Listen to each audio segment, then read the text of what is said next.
हे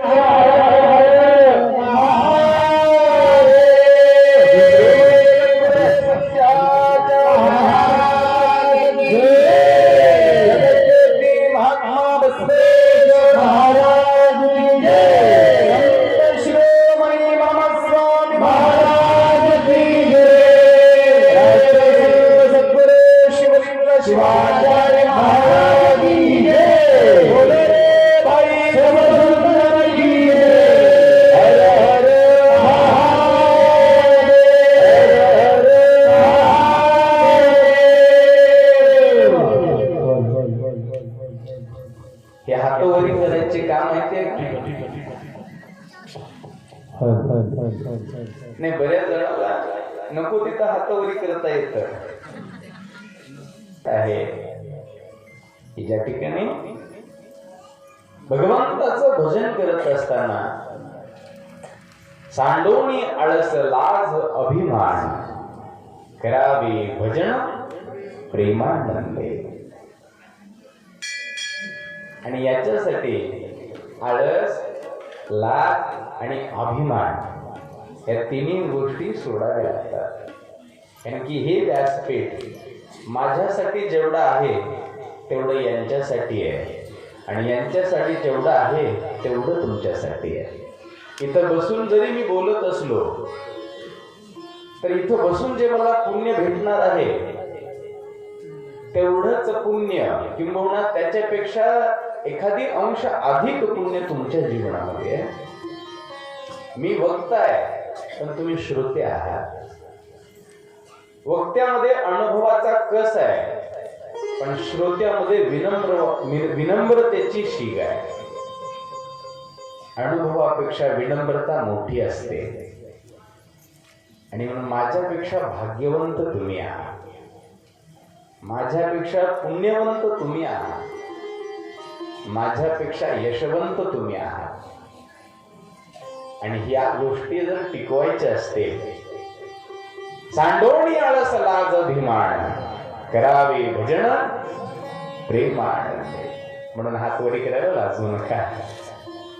भजन ज्याच्या होईल त्या वेळेला हाताने टाळी वाजावी आणि मुखाने शांत बसण्यापेक्षा त्या ईश्वराचं चिंतन घडावं. काही पैसे मोजायचे, काही पैसे मोजायचे का नाही. काही एक्स्ट्रा वेळ खर्ची करायचे नाही. काही त्रास होत आहे नाही. सहज घडतंय ना. तुरुपदान महापुण्य सहज आहे. आणि संतांनी जगण्याचा भावच सहज ठेवला. कबीरदासजी सांगतात, साधो सहज समाधी साधो. आणि हा सहज योग येण्यासाठी सांडोनी आळस लाज अभिमान करावी भजन प्रेमानंदे. अशा पद्धतीने तुम्ही आणि भगवंताचं हे सुंदर असं शिवमहापुराण कथामृत ज्ञान या ठिकाणी प्राशन करण्याचा प्रयत्न करतोय. 2 दिवस झाला आपण ही कथा श्रवण करतोय. या 2 दिवसाच्या कथेप्रसंगी आपण बऱ्याचशा काही विषयांना स्पर्श केला.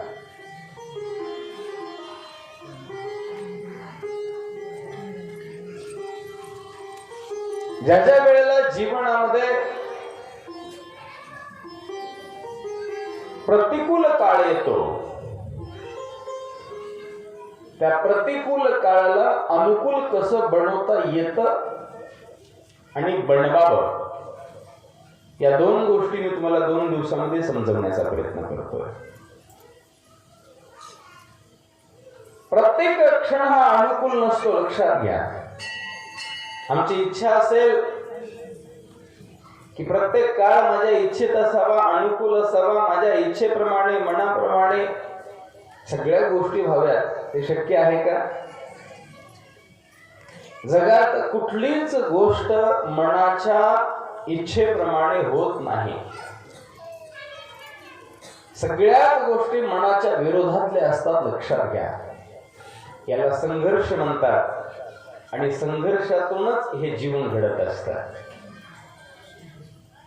म्हणून प्रतिकूल परिस्थितीला अनुकूल बनवण्याचा थोडाफार प्रयत्न करून त्या प्रतिकूलतेमध्ये कसं आम्हाला समाधान शोधता येतं याचं सूत्र शिकायचं आहे, बाकी काही नाही आहे. त्याला जगण्याची कला म्हणावी. अनेकांच्या जीवनामध्ये अनेक दुःख आहेत. व्यक्ती तेवढ्या प्रवृत्ती आणि प्रवृत्ती तेवढ्या प्रकृत्या. जैसी दृष्टी वैसी सृष्टी. जसा दृष्टिकोन असेल तशी सृष्टी नटत जाते, लक्षात घ्या. जसा भाव असेल तसा देव निर्माण होत असतो. आणि जशी अंतःकरणाची वृत्ती असेल तसे पुढचे सगळे चित्र दिसत असतात. तुम्ही इथं बसल्या ठिकाणी मी बोलतोय या शब्दावरती ज्या वेळेला चित्र नटवता त्यावेळेला त्या काळामध्ये तुम्ही जाता आणि ते पार्ट तुमच्या डोळ्यासमोर सगळे काम करतात. ते पार्ट सगळे डोळ्यापुढे काम करतात. एखाद्या दोन मावल्यांमध्ये संवाद असेल, ती माऊली तिच्या माहेरचं बोलत आहे, ही माऊली तिच्या माहेरचं बोलत आहे. माहेरच बोलतात बऱ्याचशा माऊल्या. आणि ते सांगत असताना ती त्या भूतकाळाला आठवते आणि तो भूतकाळ डोळ्यापुढे ठेवून त्या जुन्या आठवणींमध्ये रंगते, रमते. त्यावेळेला तिला वर्तमान काळ लक्षात राहत नाही, तिला फक्त भूतकाळ लक्षात राहतो. बरोबर आहे. तद्वत संत म्हणत आहेत की आम्हाला फक्त आमचं वर्तमान पाहायचं आहे, आम्हाला त्याच्यामध्ये नटायचं आहे, आम्हाला त्याच्यामध्ये रंगायचं आहे. आणि हे रंगणे ही एक कला आहे. या रंगण्यामध्ये जीवनाचं स्थैर्य, औदार्य, समाधान आणि पूर्णत्व आहे. आणि त्याच्यासाठी आपण ही कथा श्रवण करत आहोत. काल आपण भगवान शिवचरित्राच्या या शिवमहापुराण कथेला आरंभ करीत असताना व्यासजींनी सांगितलेल्या महात्म्य प्रकरणातील 3 अध्याय पाहिले, 3 कथा पाहिल्या. त्यामध्ये देवराज, दुसरी चंचुला आणि बिंदू आणि तिसरी गुणनिधी. या 3 कथांचा आशय जर काय असेल तर ती सर्वोत्तम श्रवण भक्ती. 3 कथांचा आशय सर्वोत्तम श्रवण भक्ती. आणि ही श्रवण भक्ती प्रत्येकाला सहज प्राप्त होते. म्हणून कथेच्या सुरुवातीला मी सांगितलं, माझ्यापेक्षा भाग्यवंत तुम्ही आहात.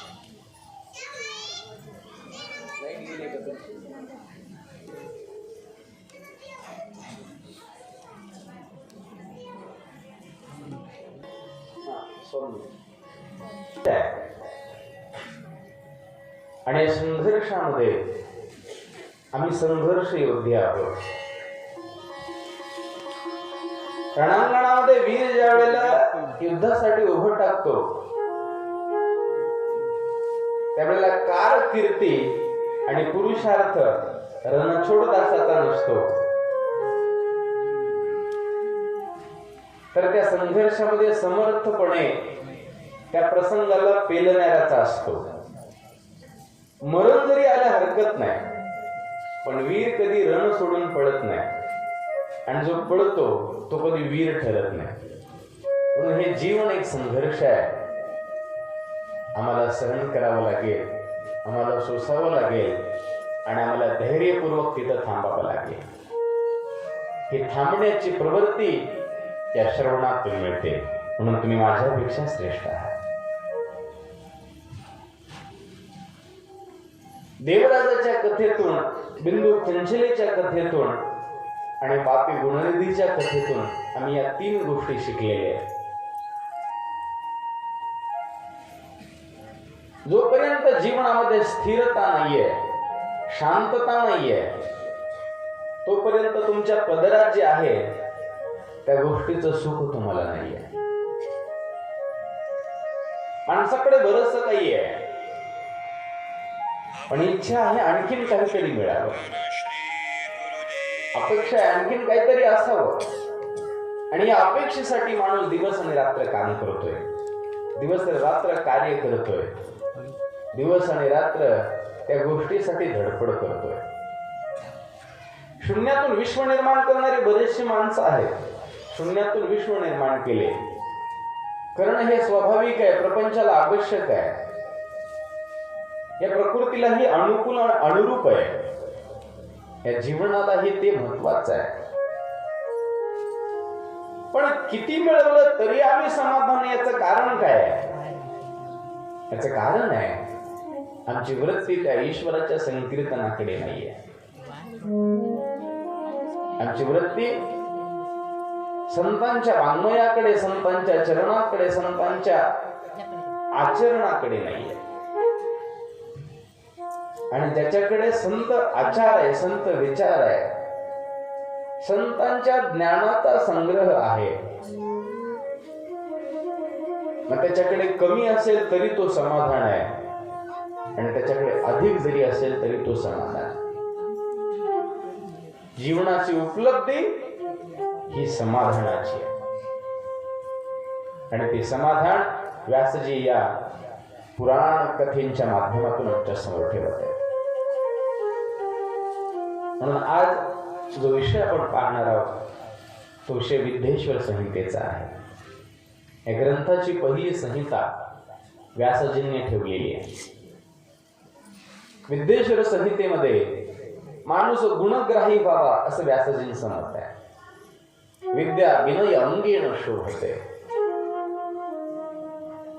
विद्येने विनम्रता येते, विद्येने औदार्य येतं, विद्येने बुद्ध्यांक वाढतो, विद्येने माणूस शांत होतो, आणि शांत झाला की त्याला सागराची उपमा येते. सागराची व्यासजी या विद्येश्वर संहितेतून आम्हाला हा गुण शिकावा असं विशेषत्वाने सांगत आहे. त्याचं नावच विद्येश्वर संहिता. विद्या म्हणजे ज्ञान संपन्न जीवन. आता ज्ञान दोन पद्धतीचं आहे.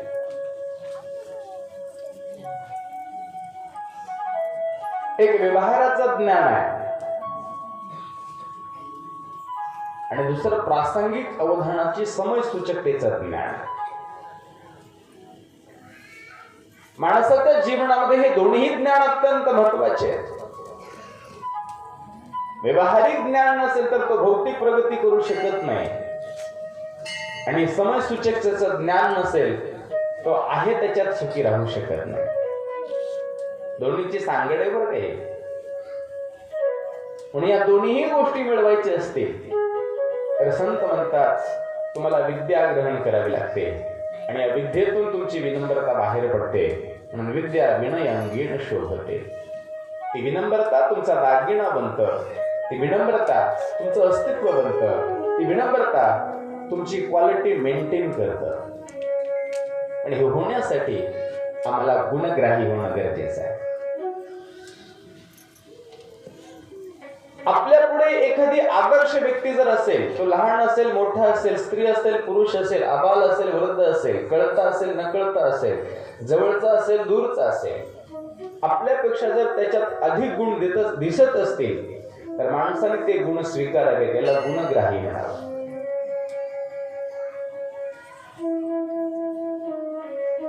आपल्यापेक्षा जरी लहान असला आणि त्याच्याकडे जर विद्या संपन्न असेल, आपल्यापेक्षा गुण अधिक असतील, तर ते गुण माणसाने स्वीकारावे. कारण की या स्वीकारण्यामध्ये त्याला बराचसा बोध मिळत असतो. आणि तो संदर्भ महर्षी व्यासजी या ग्रंथाच्या कथा आरंभी सांगत आहेत. विद्येश्वर संहिता.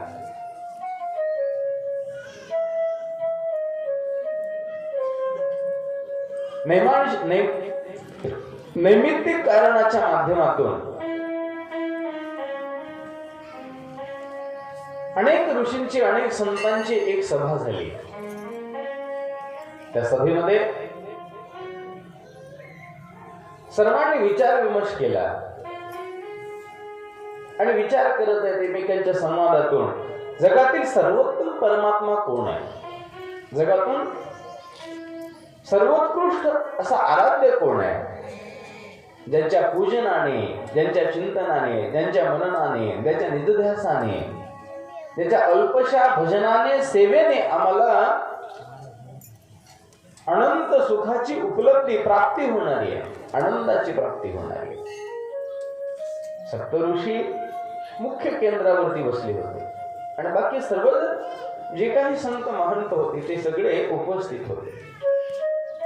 सप्तऋषींनी विचार केला, आपल्याला निर्माण करणारे ब्रह्मदेव आहेत, आपण सगळेजण ब्रह्मदेवाकडे जावं आणि ब्रह्मदेवालाच विचारावं की आम्ही कोणाची आराधना करावी. सगळे संत महंत ऋषी महर्षी ते ब्रह्मदेवाकडे जातात, सतलोकांमध्ये ब्रह्मदेवाला अभिवादन करतात. पितामह,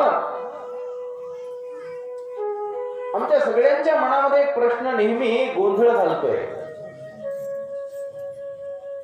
आणि त्याचं उत्तर आम्हाला तुमच्याकडून अपेक्षित आहे, म्हणून आम्ही तुम्हाला शरण आलोय. ब्रह्मदेव म्हणतात, बोला काय आहे, जे असेल ते सांग. आमच्या सगळ्यांच्या मनामध्ये हा प्रश्न आहे की आम्ही कुठल्या देवतेला आराध्य म्हणून स्वीकारावा, कुठला देव अल्पसाधनांच्या माध्यमातून कृपा प्रसाद देणार आहे, कुठला देव जगातील सर्वोत्तम आहे,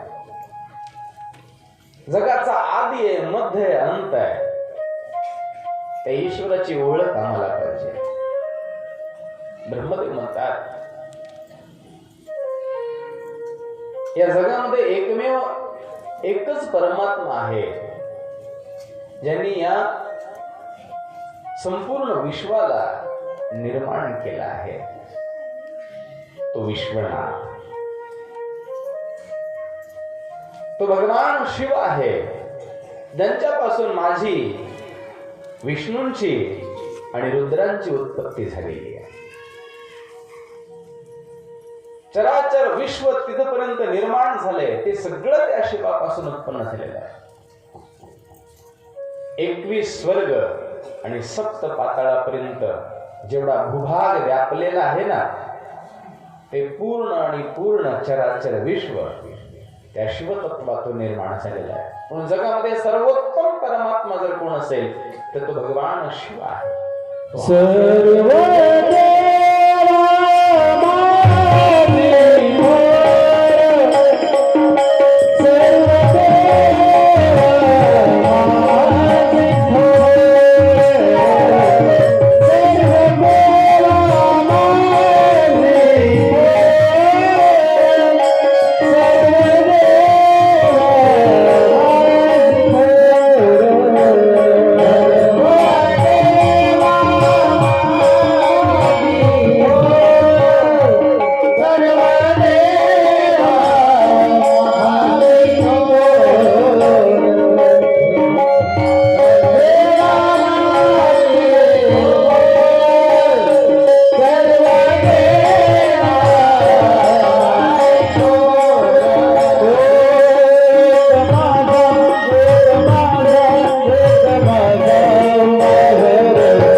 नमः पार्वती हाथ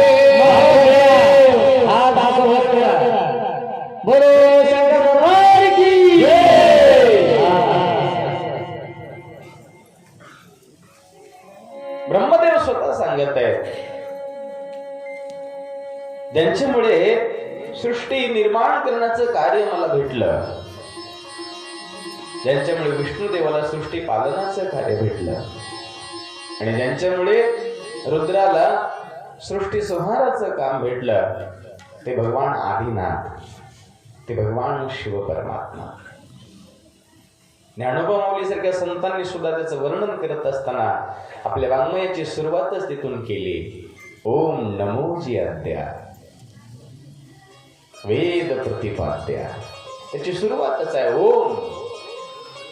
ओंकार बिंदू संयुक्तम नित्य ध्यायन्ति योगिनः कामदं मोक्षदं चैव ओंकाराय नमो नमः.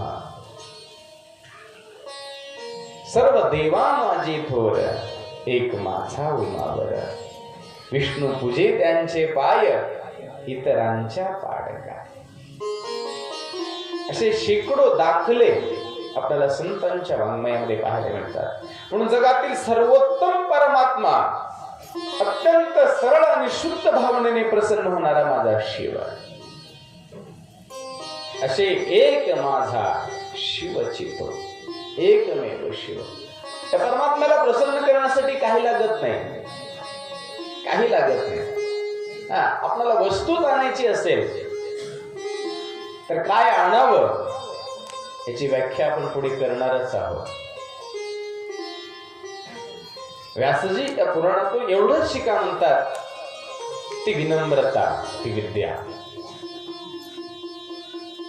सगळ्यांना आनंद झाला आणि सगळ्या ऋषींनी ब्रह्मदेवाला प्रार्थना केली. महर्षी नारद पुढे उभे टाकले आणि महर्षी नारदांनी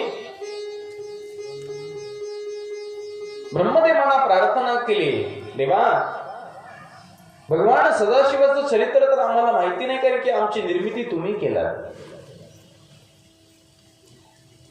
सप्त ऋषी आणि जेवढी काही स्वर्गातील देव आहेत, या सगळ्या देवांच्या उत्पत्त्या हे ब्रह्मदेवापासून आहेत. हे सगळे आईच्या गर्भातून जन्माला आलेले नाहीयेत, तर हे सगळे संकल्पाने जन्माला आलेले, ते संकल्प पुत्र आहेत. हे सगळे ब्रह्मदेवाचे संकल्प पुत्र. सगळे ऋषी मुनी उभे टाकलेले आहेत आणि सगळ्यांनी हात जोडलेला आहे. ब्रह्मदेवा पितामह, आम्ही सदाशिवाला ओळखू शकत नाही, पण सदाशिवाने तुम्हाला निर्माण केल्यामुळे तुम्ही मात्र त्यांना ओळखता. आमची इच्छा आहे की भगवान सदाशिवाचं चरित्र आम्हाला ऐकायला भेटावं, त्यांची कथा आम्हाला ऐकायला भेटावी, त्याच्यातून भगवंताचं अस्तित्व आम्हाला ओळखेल आणि आम्हाला भगवंताची भक्ती करण्याचा एक सुंदर मार्ग भेटेल. ब्रह्मदेवाला आनंद झाला. ब्रह्मदेव यथाविधी सांगण्याचा प्रयत्न करतात, माझ्यापेक्षा तर विष्णुदेव भगवंताला खूप जवळीक पद्धतीने ओळखतात, पण तुम्ही मला शरण आलात तर निश्चित मला जेवढं माहिती आहे तेवढं मी तुमच्या समोर ठेवणार. सगळ्या देवतांना आनंद झाला, ऋषीमुनींना आनंद झाला आणि सृष्टीच्या आरंभाची कथा विद्येश्वर संहितेतून ब्रह्मदेव सांगत आहे. ज्या वेळेला चराचर विश्व हे लुप्त पावलेलं होतं, काही नव्हतं, एक शून्य अवस्था, त्याची सुरुवात केली. ओम पूर्णमदः पूर्णमिदं पूर्णात् पूर्णमुदच्यते पूर्णस्य पूर्णमादाय पूर्णमेवावशिष्यते. हे विश्व ज्या वेळेला शून्य होतं, काही नव्हतं, ना कुठली योनी होती, ना कुठला जीव होता, ना भूचर आहे, ना जलचर आहे, ना खेचर आहे, ना वायुछर आहे, ना स्वदेज आहे, ना अंडज आहे, ना झारज आहे, ना उद्भिज आहे, काहीच नाही, सगळं शून्य आहे. त्यावेळेला फक्त एक चैतन्य होता आणि तो ध्वनी स्वरूपातून होता. त्याला नाद ब्रह्म म्हणतात. नाद ब्रह्म. त्या ओंकाराची ध्वनी म्हणजे प्रणवपंचाक्षरी. आणि त्या ध्वनीच्या माध्यमातून ते चैतन्य चराचर विश्वामध्ये कार्यरत होत. पण सृष्टी उदयाला आली नाही. ज्यावेळेला ध्वनी स्फुरित झाली त्यावेळेला दोन गोष्टी एकत्रित आल्या. दोन गोष्टी. याचा नाद कसा असतो तुम्हाला सांगतो. तुम्ही सगळे किचन मध्ये काम करता का? सगळेजण स्वयंपाक करता ना. स्वयंपाक करते वेळेस एक लक्ष द्या. तुमच्याकडे एखादी पातेलं असेल, दूध तापवण्याचं 1-2 लिटरचं पातेलं. ते पातेलं थोडं उथळ असावं. उथळ म्हणजे खाल्लं त्याचं बुड कसं असावं? उथळ असावं. ते एका दगडावरती किंवा तुमच्या किचन ओट्यावरती ठेवा. स्टीलचं पातेलं 1-2-4 लिटरचं असावं. खालून बुड त्याचं 0 आकाराचं असावं, गोल आकाराचं, चापट नसावं, गोल आकाराचं. एका ठिकाणी स्थिर ठेवा आणि त्याच्यामध्ये एक चमचा घ्या आणि त्या फक्त त्या भांड्याला एकदा असा थोडासा आवाज द्या. टंग आवाज दिला की त्याच्यातून ध्वनी प्रगट होतो. आणि तो ध्वनी जिथून प्रगट झालाय तिथून चौकड व्यापक होतो आणि शेवटी जिथून आलाय तिथं विसावेला जातो. मंदिरामध्ये घंटा आहे. घंटी ज्या वेळेला वाजवतात त्यावेळेला त्या आवाजाने ते पूर्ण परिसर निनादतं. म्हणजे टंग पण वाजलं की ध्वनी निर्माण होतो आणि तो ध्वनी सगळीकडे पसरतो आणि शेवटी पसरत असताना व्यापक झाला की पुन्हा शून्याकडे येतो आणि त्याच घंटीच्या मधल्या खुंट्यामध्ये येऊन सामावतो. याला नाद ब्रह्म म्हणतात. आमचे जनार्दन महाराज सांगू लागले आहे की नाही, भांडे आपटून आपटून कंटाळा आला सगळ्यांना, पण आणखीन काही नाद उमटला. याला नाद ब्रह्म म्हणतात. आणि या ब्रह्माला जाणण्यासाठी आणि ओळखण्यासाठी साधना आहे. त्या साधना मी तुम्हाला उद्याच्या कथेमध्ये देणार आहे. ब्रह्मदेव त्याचं वर्णन करत आहे. सृष्टीमध्ये कोणी नाहीये, ते फक्त प्रणव आहे. त्या प्रणवाला 2 गोष्टीचा संयोग लागला. ध्वनी उमटायचा असेल तर 2 पदार्थ लागले, 2 वस्तू लागल्या. एक पातेलं आहे, त्याला वाजवणारा दुसरा एक त्याचा सहकारी असेल, जे काही असेल ते असेल. घुमटामध्ये घंटीमध्ये एक घुमट आहे, मधला घंटा आहे, 2 वस्तू आहेत. तसं भगवंताने ज्या वेळेला प्रणवातून ध्वनी निर्माण केली त्यावेळेला त्याच प्रमाणातून एक प्रकृती निर्माण झाली. घुमट जो आहे तो पुरुष आहे आणि मधली जी ती घंटा आहे ती त्याची सहचारिणी आहे. दोघांच्या समन्वयातून नाद निर्माण झाला आणि नादातून शक्तीची निर्मिती झाली. पुरुष आणि प्रकृती, पती आणि सती, पती आणि दोघांचं समन्वय झालं. भगवंताने स्वतःच्या अंगकांतीतून निर्माण केलेली ही ध्वनी आहे. स्त्री पुरुषापेक्षा वेगळी नाहीये. म्हणून आजही भगवंताचं एक अलौकिक रूप आहे ज्याला अर्धनारी नटेश्वर म्हणतात. जगातील एकमेवाद्वितीय तो परमात्मा आहे जो स्त्रीला आपल्या मांडीवरती बसून घेतो. वाम बाहागी भवानी. जगातला एकमेव तो परमात्मा आहे जो स्त्रीमध्ये पुरुषामध्ये कधीही भेद पाहत नाही. बाकी सगळ्या देवांच्या दृष्टिकोनामध्ये स्त्री ही अपवित्र आहे. सगळ्या देवांच्या प्रकार, सगळ्या देवांच्या स्त्रियांना दुय्यम स्थानी ठेवण्याचा प्रयत्न या व्यवस्थेने बऱ्याच वेळेला केलेला आहे. काही महानुभावांनी तर असे श्लोक लिहिलेले आहेत जणू काय स्त्री म्हणजे त्याच्या जीवनातील खूप मोठा अडगटाच आहे काहीतरी. दर्शने ग्रसन्ति चित्तम, स्पर्शने ग्रसन्ति सत्यम, संगमे ग्रसन्ति धनम, नारी प्रत्यक्ष राक्षसी. याची बुद्धी कुठे गेली होती मला हेच कळत नाही त्यावेळेला. असा बराचसा संदर्भ आम्ही पाहिला त्यावेळेला. खरंच भगवान सदाशिवाचं चरित्र हे अलौकिक आहे हे लक्षात आलं. जगातला एकमेव अद्वितीय परमात्मा आहे जो कुठल्याही अमंगळ वस्तूला मंगळ करतो, तो माझा शिव आहे. कुठल्याही पतितांना पावन करतो, तो माझा शिव आहे. कुठल्याही अशुद्ध वस्तूला स्वीकारतो, तो माझा शिव आहे. म्हणून त्या भगवंताने कधीही स्त्री पुरुषामध्ये भेदाभेद केली नाही, कधीही भेद केला नाही. स्वतःच्या शरीराच्या अर्धा अंगामध्ये आपल्या पत्नीला विराजमान केला आणि विश्वाची निर्मिती आरंभ केली. दोघही या चराचर विश्वामध्ये विचरित आहेत, चालत आहेत. दोघांचा संवाद झाला आणि त्या संवादातून भगवती सांगत आहे, देवी सांगत आहे, देवा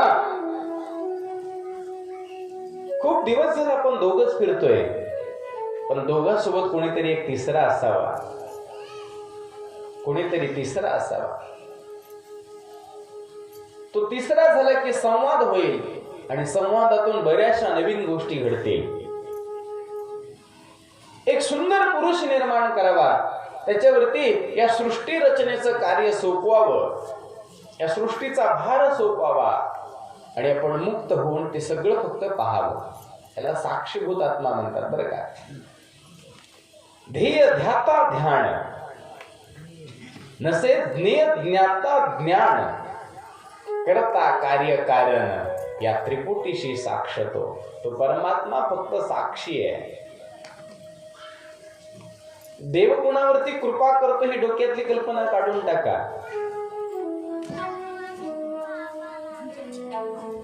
देव कुणाचं वाईट करतो ही सुद्धा डोक्यातली कल्पना काढून टाका. देव कधी कुणाचं वाईट करत नाही आणि देव कधी कुणाचं चांगलं करत नाही. देव हा साक्षी आहे. आपल्या कर्माचं फळ पदरात देव टाकतो, एवढं कर्तव्य परमात्म्याचं.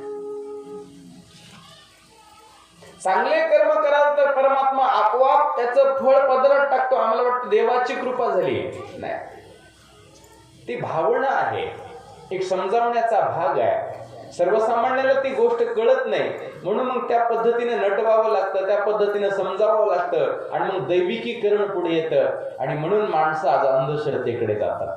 दुर्भाग्य आहे. पण या प्रकृतीचा नियम आहे. मी कालही तुम्हाला थोडंफार सांगितलं असेल, जैसा कर्म करे इंसान वैसा फल देता भगवान. जीवनामध्ये कुठलीही गोष्ट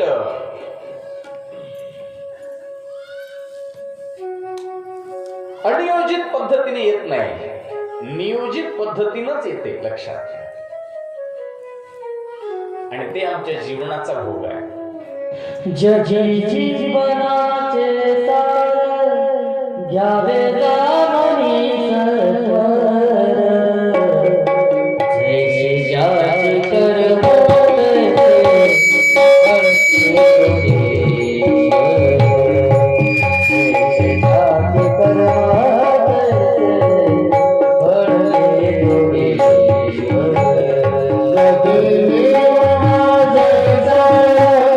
Hare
जीवनामध्ये कुठलीही गोष्ट आमच्या विपरीत नाहीये.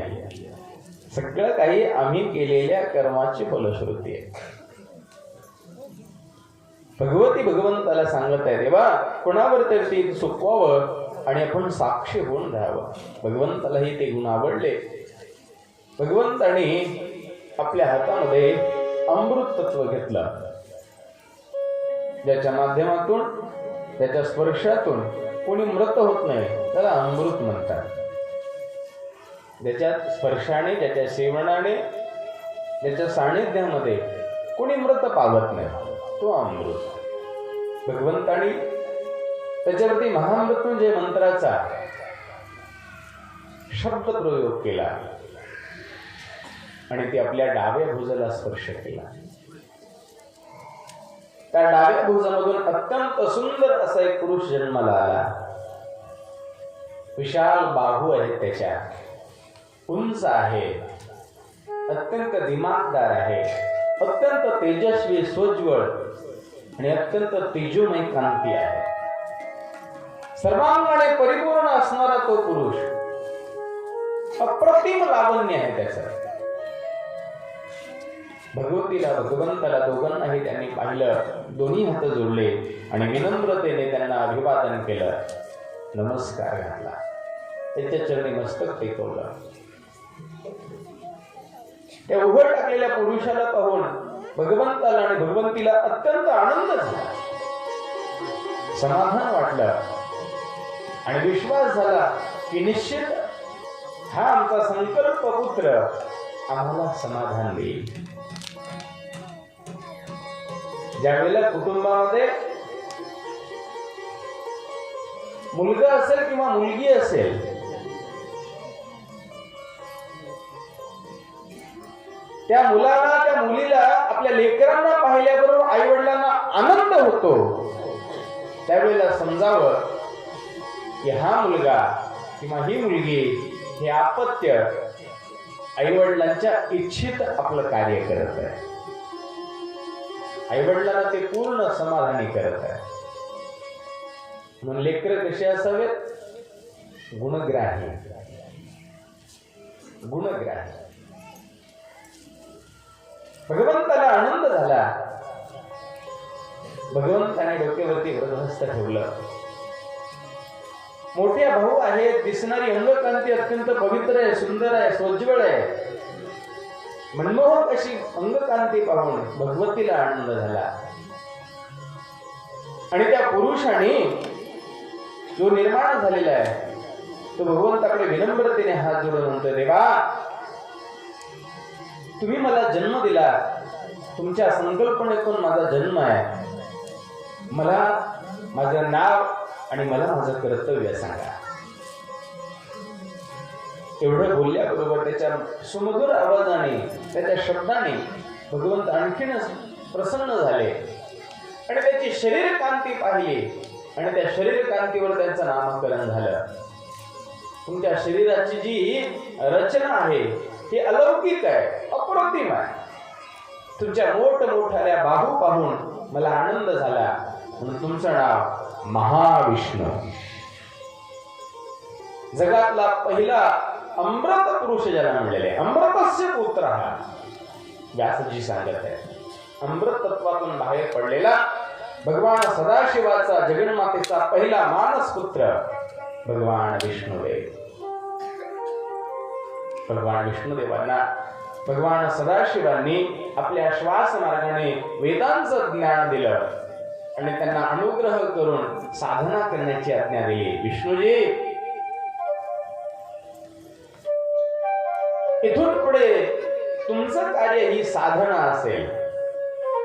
जोपर्यंत तुम्हाला आत्मसाक्षात्कार होणार नाही तोपर्यंत तुम्ही साधना करायची. आज्ञा घेतली, श्वास मार्गाने वेदांचं ज्ञान झालं आणि साधनेला बसले. भगवती आणि सदाशिव पुन्हा निघाले, मार्गस्थ झाले. 12,000 वर्षाची साधना विष्णुदेवांनी केली. साधना करत असताना 2 पद्धतीची आसने आणि 1 पद्धतीची मुद्रा आहे. आता तशा मुद्रा बऱ्याचशा आहेत, पण त्या मुद्रा आपल्या काही कामाच्या नाही आहेत आणि आसनही वेगवेगळे, पण तेही आसन आपल्या कामाचे नाहीत. पण 2 प्रामुख्याने आसन सांगतोय. जो व्यक्ती लिंग पूजा करत असेल, मग ते गळ्यातील इष्टलिंग असेल किंवा मंदिरातील गर्भगृहातील स्थावर लिंग असेल, किंबहुना देवालयावरली आपल्या देवाची पूजा असेल किंवा मानसिक पूजा असेल, कुठलीही पूजा जर तुम्ही करत असाल तर पहिल्यांदा हे शरीर निरोगी असलं पाहिजे, लक्षात घ्या. कारण की जोपर्यंत तुमचं शरीर निरोगी नाही तोपर्यंत तुमचं मन निरोगी नाही, आणि ज्याचं मन निरोगी नाही त्याचं मन परमेश्वराच्या चिंतनामध्ये नाही आहे. म्हणून सुभाषितकारांनी तथा व्यासजींनी सांगितलेलं आहे, शरीर माध्यम खलु धर्म साधना.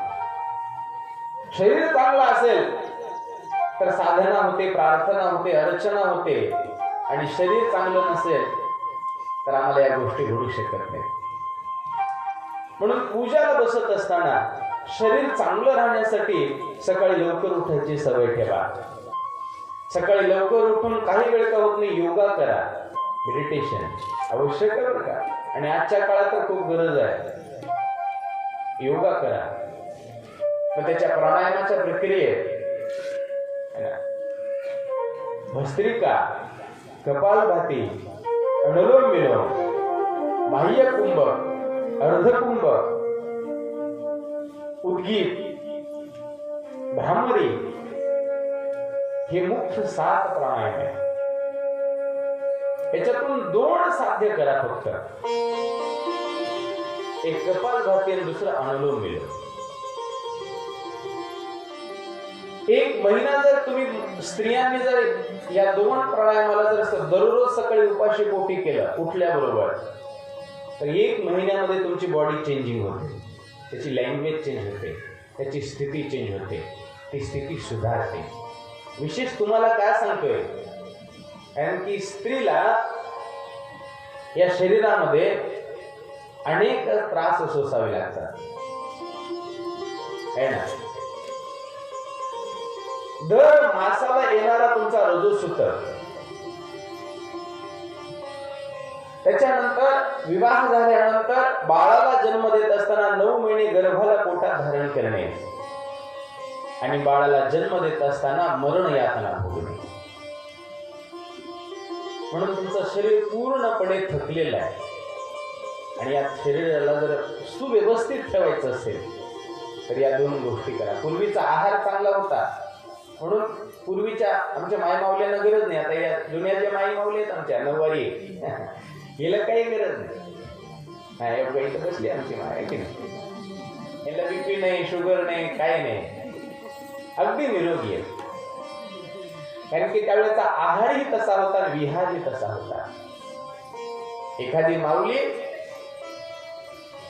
जर गर्भवती असेल तर बाळाला जन्म देईपर्यंत ती घरकाम करायची. मी काही शेताकडे जायची असं म्हणणार नाही, पण घरकाम करायची.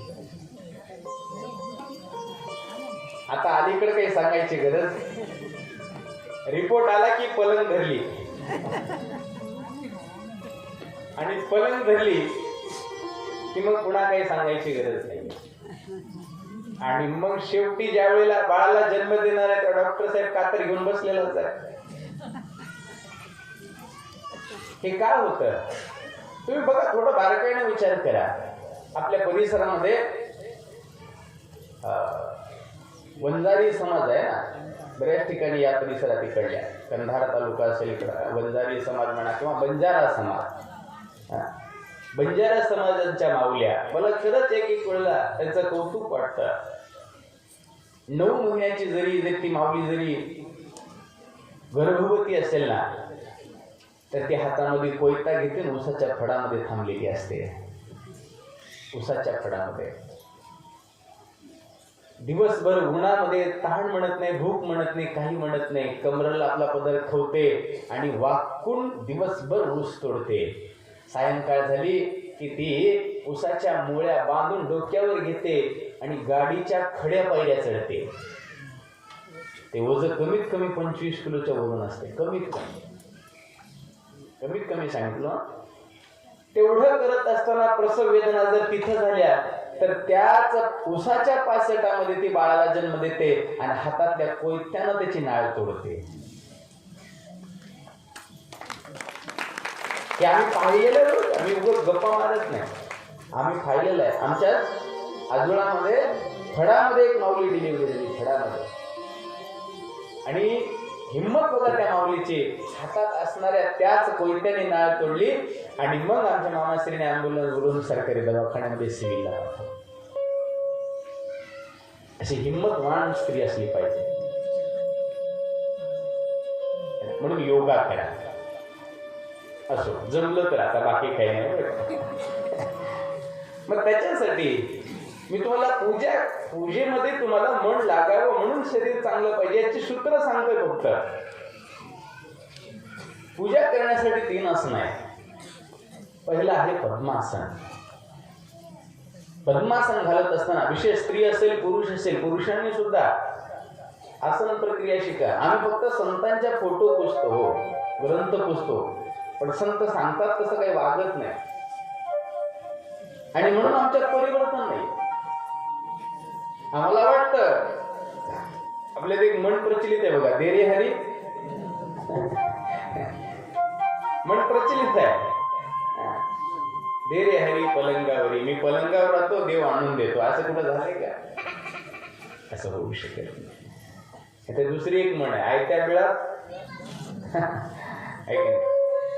सगळं रेडीमेड पाहिजे आम्हाला अलीकडे. आणि अलीकडचा काळ तसा झाला. ऑनलाईन शॉपिंग, घरी बसायचं, असं करायचं, कटकून बटन दाबायचं, पैसे काय मालकाच्या वॉलेट मध्ये जातात, हिच्याकडे काय थोडेसे नाही. ऑर्डर करायची. विनंती आहे, कुणी ऑनलाईन खरेदी करत असेल तर करू नका. तुमचाच मालक व्यापारी आहे. बऱ्याच जणांचा मालक व्यापारी आहे आणि व्यापाऱ्याची बायको जर ऑनलाईन शॉपिंग करत असेल तर व्यापाऱ्याचा व्यवसाय चालणार आहे का? महत्वाचा विषय. काही गोष्टी सामाजिक दृष्टिकोनातून शिका. म्हणून काही वस्तू घ्यायची असेल तर बाजारात दुकानात जा, 2-4 वस्तू हाताळा आणि कुण्याही व्यापाऱ्याकडून घ्या, मला काय अडचण नाही, पण व्यापाऱ्याकडूनच खरेदी करा. आता हे ग्रामीण भागामध्ये ऑनलाईन कमी आहे, पण शहरात तर सगळंच ऑनलाईन झालं है ना. तुमची धोंडीबा सावकार बसले, आता त्या आडकीत म्हणून बरं आहे कारण की आरतीमध्ये काही ऑनलाईन नाही हो. नाही पण ऑनलाईन नाही ना. ते जर जनरल मर्चंट राहिलं असतं की नाही मग तर लागू झालं असतं तंतोतंत. मी काय सांगत होतो तुम्हाला? पद्मासन. पद्मासनाची क्रिया आहे. पद्मासन जर घालता येत असेल तर पहिल्यांदा आपला उजवा पाय आपल्या नाभी कमलामध्ये मूलाधाराजवळ ठेवायचा असतो आणि डावा पाय त्याच्या वरती त्याच नाभी कमलावरती ठेवायला पाहिजे. हा पद्मासनाचा भाग आहे. या पद्मासनामध्ये ही ध्यान मुद्रा आहे. पहिली अनामिका आणि दुसरा अंगुठा या दोघांचं मिश्र करून 3 बोटं सरळ ठेवायचे, पाठीची कणा सरळ ठेवायची आणि आपल्या या गुडघ्यावरती या दोन्ही हाताचे ही मनगट येऊन टेकायचे आणि डोळे मिटायचे आणि श्वास जो चालू आहे तिथं लक्ष केंद्रित करायचं. दररोज एक 10 मिनिट ही मेडिटेशन करून बघा. 1 महिन्यामध्ये जीवनाच्या जगण्याच्या कलेमध्ये बदल होतो. फक्त 10 मिनिट. तुम्ही जेवढे शांत व्हाल तेवढे समाधानी व्हाल, जेवढे शांत व्हाल तेवढे सुखी व्हाल, जेवढे शांत व्हाल तेवढे तुम्ही कीर्तिवान आणि यशवान व्हाल. फक्त शांत. पहिलं आसन पद्मासन, दुसरं आसन सिद्धासन. पद्मासनामध्ये सगळ्यांना बसता येत नाही, त्याच्यासाठी योगच करावा लागतो, आसन करावे लागतात. दुसरं आसन आहे सिद्धासन. पहिल्या डाव्या पायाला आपल्या मूलाधाराच्या खालच्या गुदद्वाराला लावायचं आणि वरचा उजवा पाय वरच्या मूलाधारावरती ठेवायचं आणि तीच ध्यान मुद्रा पुन्हा लावायची आणि श्वास जो चालू आहे त्या श्वासावर लक्ष केंद्रित करायचं. ही दुसरी साधनेची क्रिया. आता ज्याचे शरीरच साथ देत नसेल, आता या वयस्कर मायमौल्या शरीरच साथ देत नाही, यास मध्ये घालता येत नाही, तर त्यांनी सरळ आता जसं आमची आजी माय बसली आहे त्याला सुखासन म्हणतात. जेवण करायची मांडी. तुम्ही सगळे आता बसलात नाही, सुखासन म्हणतात त्याला. पण ध्यान मुद्रा अत्यंत महत्वाची आहे आणि लक्ष श्वासावरती असणं गरजेचं आहे. संत म्हणतात या साधनेतून तुम्हाला परमात्मा काय आहे, त्याचं स्वरूप काय आहे हे लक्षात येईल. ती साधना भगवान सदाशिवाने विष्णुदेवांना दिली आणि विष्णुदेवाने ती साधना आरंभ केली. साधना करत असताना पाठीचा कणा ताठ असणं गरजेचं आहे आणि तो ताठ झाला. शरीरामध्ये जर काही मल असेल, मल म्हणजे दोषपणा आम्ही ज्याला म्हणतो, तो तुमच्या स्वदेज अवस्थेतून म्हणजे घामाच्या अवस्थेतून निघून जातो. बरं का, थोडस करून बघा, लक्षात येईल. आता मी ज्या अवस्थेत बसलोय माझी पाठ ओली आहे, याला स्वदेज अवस्था म्हणतात आणि स्वदेज अवस्था तुमच्या मलाला बाहेर काढते आणि तुम्हाला शुद्ध करते. शुद्ध हे थोडं त्रासदायक आहे पण सवय झाली की अगदी सोपं आहे, अगदी सोपं. या अवस्थेतून विष्णुदेवांनी साधना चालू केली आणि साधनेच्या माध्यमातून शरीरातून घामाच्या धारा वाहू लागल्या आणि त्या धाराने विश्व व्यापलं. सगळीकडे त्या घामाच्या जलाशयाच्या बिंदूंच्या सऱ्या निर्माण झाल्या, अथांग जलाशय निर्माण झाला आणि त्या साधनेमध्ये ते तल्लीन झाले. या तल्लीन अवस्थेमध्ये भगवंताने त्यांना दर्शन दिलं, अभय दिला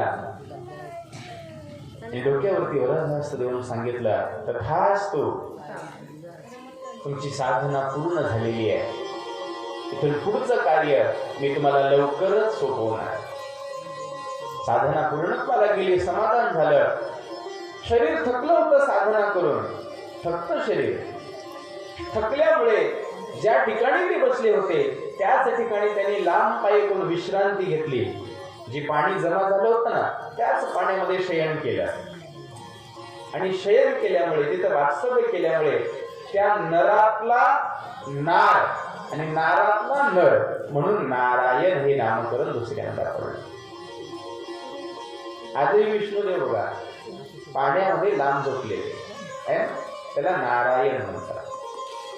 त्या विश्रांतीच्या वेळेला भगवंतांनी याला सहकारी लागतो हे लक्षात आलं आणि भगवंतांनी त्यांना सहकारी म्हणून पुन्हा एकदा अमृत बिंदू हातामध्ये घेतलं आणि ते आपल्या उजव्या भुजाला लावलं. त्याच्यातून पुरुष निर्माण झाला. त्याला बाल्यावस्था दिली म्हणजे शिशु अवस्था दिली वृत्तीची आणि त्याला अलगत विष्णुदेवांच्या नाभी कमळातून निघालेल्या कमळ पुष्पामध्ये ठेवलं. ते ब्रह्मदेव. ब्रह्मदेव हे तामस वृत्तीचे. त्यांना प्रश्न पडला, मला कोणी निर्माण केले, मला काही कळत नाही. त्याचा शोध घ्यावा म्हणून ते त्या कमळाहून, त्या पुष्पाहून खाली उतरण्याचा प्रयत्न करतात. मैलोने मैल प्रवास होतोय, पण त्याचा शेवट गटला नाही. शेवटी थकतात आणि म्हणतात खाली जाणं काही कामाचं नाही, परत वरी जावं. आणि वरचा प्रवास चालू होतो, पण वरचाही प्रवास खूप झाला. पुन्हा थकले, वरी काही पुष्पकमळ सापडले नाही. जिथं आहे तिथं थांबले. त्यावेळेला आकाशवाणी झाली, ब्रह्मदेव जिथं आहात तिथं साधना करा. तेवढं म्हणल्याबरोबर जिथं आहेत तिथं ते साधनेला बसले. साधनेतून त्यांच्यामध्ये ही योग्य अशी सिद्धी निर्माण झाली आणि या सिद्धीतून त्यांच्यापुढे विष्णुदेव निर्माण झाले. विष्णुदेव प्रगट झाले. विष्णुदेवाने त्यांना स्पर्श केला आणि जाग केलं. ब्रह्मदेव उठा, काय हवं असेल ते मागा, मी देणार आहे. पण साधनेचा अहंकार ब्रह्मदेवामध्ये आला आणि ब्रह्मदेव म्हणतात तुम्ही कोण? विष्णुदेव म्हणतात मी तुमचा निर्माता आहे, माझ्यापासून तुमची निर्मिती आहे. विष्णुदेव म्हणतात तुम्ही माझे पुत्र आहात. ब्रह्मदेवाला साधनेचा अहंकार आला होता. ब्रह्मदेव म्हणतात तुम्ही माझे पिता, हे होऊ शकत नाही. मी तुम्हाला पिता मानू शकत नाही, तुम्हाला देव मी मानू शकत नाही. ब्रह्मदेव आणि विष्णुदेव यांच्यामध्ये संवाद निर्माण होतो. पण संवाद हा मिटायसारखा नसतो, तर संवाद शब्दाने शब्द वाढल्यामुळे विकोपाला गेलेला असतो. आणि या शब्दातून मी मोठा आणि तू मोठा हा वाद लागतो. दोघांमध्ये आपापसांमध्ये चर्चा चालू आहे. या चर्चेला निकष लागत नाही. शेवटी दोघंही एकमेकांना संपवण्यासाठी शस्त्र उचलतात. दोघंही. बघा, बारकाईनं लक्ष द्या. ज्या वेळेला एखादी व्यक्ती आम्हाला संवाद करते, त्या संवादामध्ये प्रेम असेल तर संशयाचं निरसन होतं, आणि त्या संवादामध्ये प्रेम नसेल तर शंका आणखीन वाढते आणि तिथं शत्रुत्व निर्माण होतं. संवाद दोन पद्धतीचे, एक विनम्रतेचा आहे आणि दुसरा क्रोधाचा आहे. क्रोधाचा संवाद शब्दाने वाढतो आणि अहोच्या ठिकाणी अरे शब्द येतो. अरे शब्द आल्याबरोबर पुढचा माणूस आपल्या गालाखाली मारायल्याशिवाय राहत नाही. म्हणून संवाद करत असताना अरे शब्द कधी वापरू नका. तुमच्या शब्दाची जर रचना जर जड झाली, त्याची तीव्रता जर वाढली तर आपला सुद्धा परका होतो बरं का. भांडण होण्याचं कारण काय? किम कारणम दुःखम. कारण काय?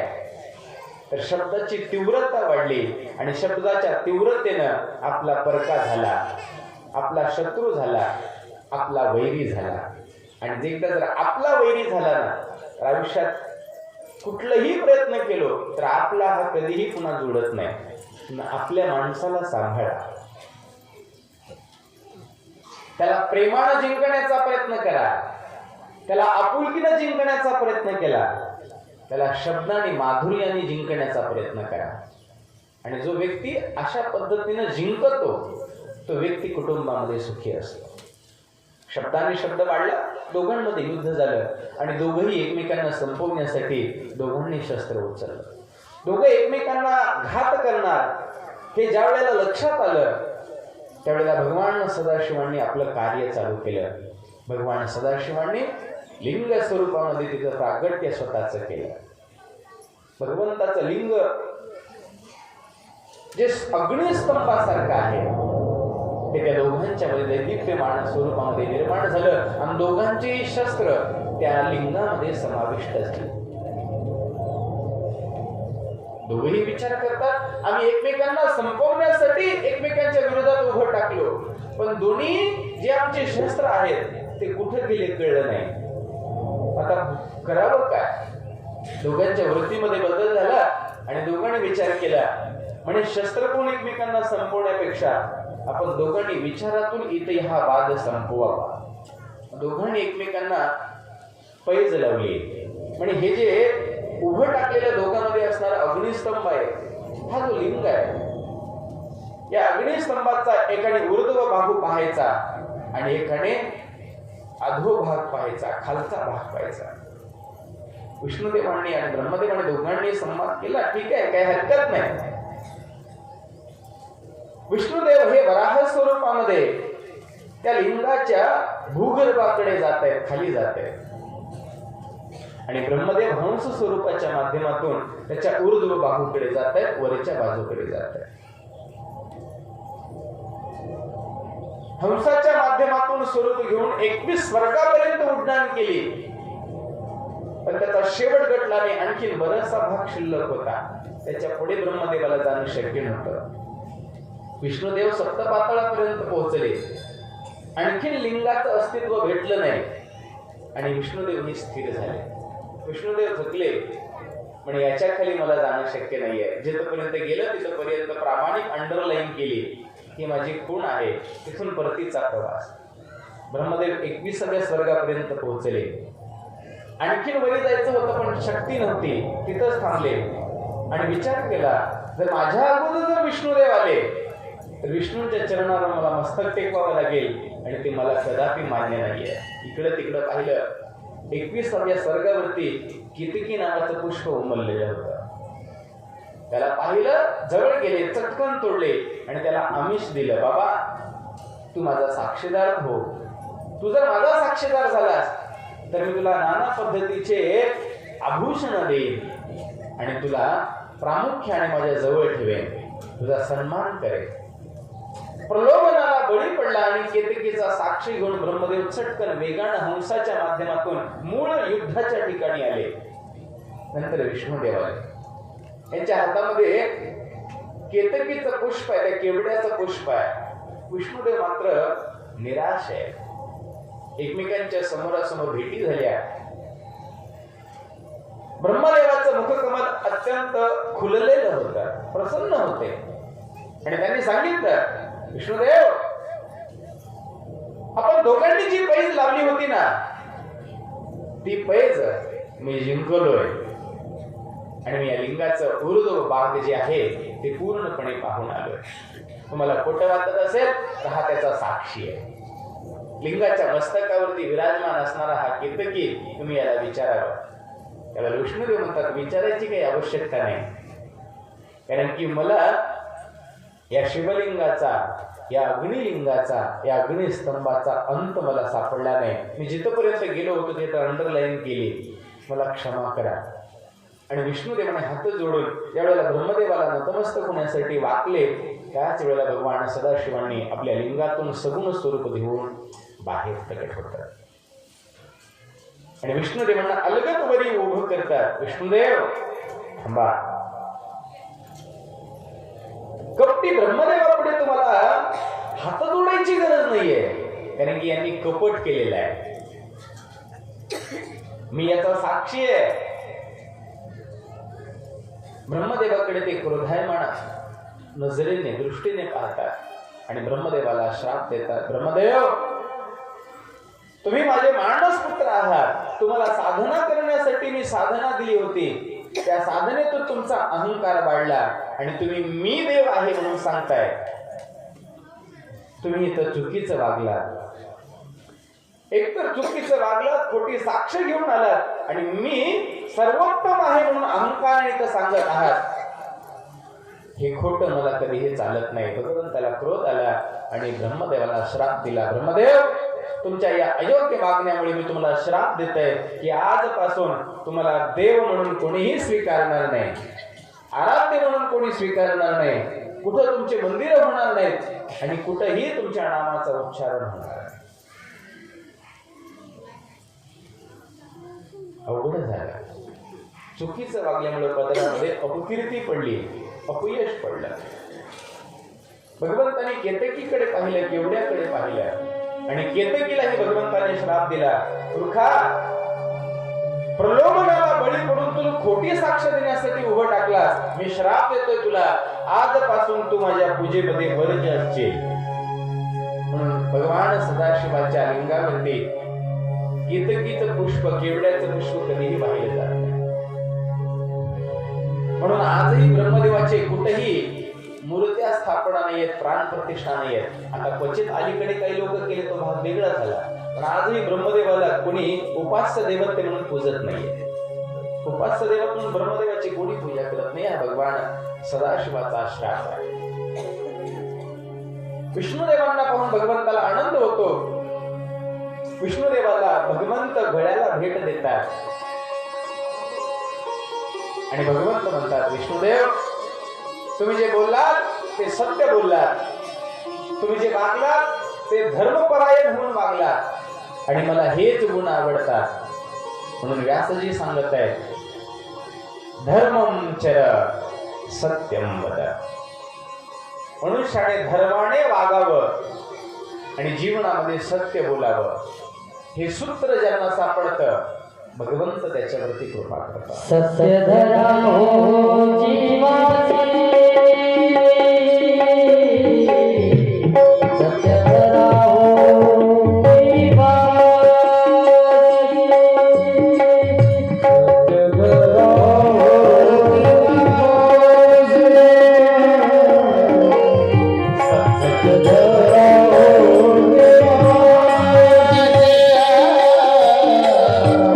सत्य धरा हो जीवासी.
जीवन